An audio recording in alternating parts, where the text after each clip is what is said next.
ఒకటి గమనించండి, పిల్లలు ఇలాంటి సభలలో అల్లరి చేస్తున్నారంటే దాని అర్థం ఏంటో తెలుసా? సాతాను గాడు బాగా సంతోషిస్తూ ఉంటాడు ఆ టైంలో. దయచేసి మనం పిల్లల్ని ఇప్పటి నుంచే కంట్రోల్లో పెట్టుకుందాం. పిల్లల్ని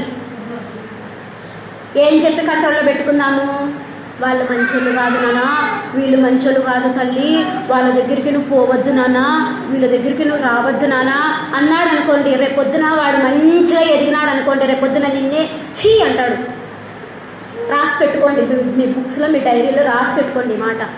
వాళ్ళు మంచోళ్ళు కాదు, వీళ్ళు మంచోళ్ళు కాదు, వాళ్ళ దగ్గర పోవద్దు, వీళ్ళ దగ్గర పోవద్దు అని నువ్వు చెప్పావే అనుకో, ఇప్పటి నుంచి పెంచినారే అనుకోండి, రేపొద్దున వాడు నిన్నే చీ అంటాడు, నిన్నే చీ అంటుందామె.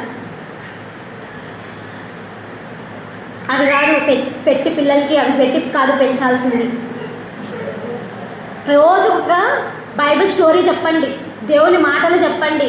నాన్న ఎంత చెడ్డవారైనా సరే మన మంచిని మనం పోగొట్టుకోకూడదమ్మా అని చెప్పండి. మనకంటూ ఒక మంచి వ్యక్తిత్వం ఉండాలని చెప్పి నేర్పించండి.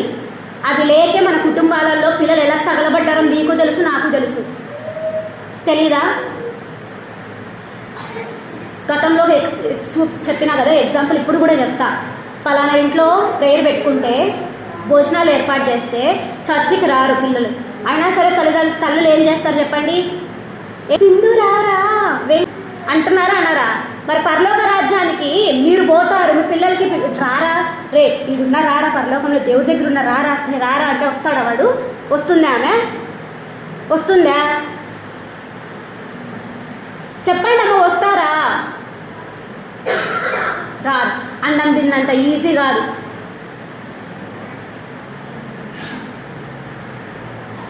కాబట్టి ఇప్పటికైనా దిద్దుబాటు అసహ్యమైతే దేవుడు కూడా ఏం చేయలేడండి. ఉంది వాక్యంలో.